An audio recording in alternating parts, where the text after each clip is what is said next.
Hello my dear ones, I am Er.Meenakshi Devi Parre. I have completed my MTech from IIT and I am currently working as an assistant professor at IIT. So what's our today's topic?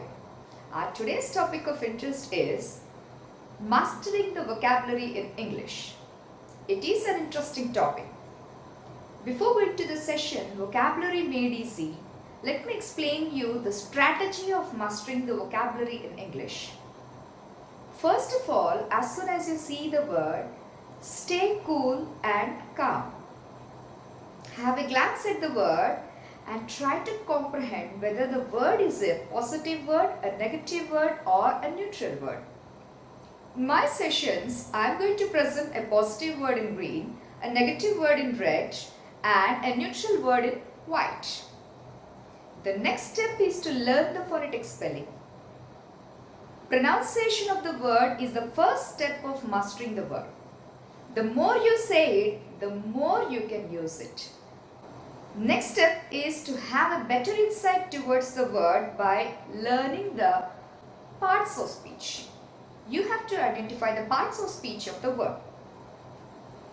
Once you have identified the parts of speech of the word, then you have to learn the meaning of the word. Whether it be a primary meaning or a secondary meaning, there is no other go, you have to learn the meaning of the word. Once you have learned the meaning of the word, now you have to recite the words as many number of times as possible until you learn the word on your fingertips. The last step that is required is to memorize the word.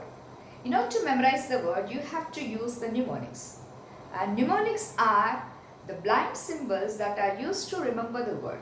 In this session, I have explained you the method of understanding and comprehending and mastering the vocabulary in English. This section is meant for the beginners who are viewing my vocabulary videos for the first time. If you are regularly following my videos, you may skip this section. And I wish you all the very best in your journey of mastering the vocabulary in English. Please like, share, comment and subscribe my YouTube channel Er.Meenakshi Devi Parre. Thank you.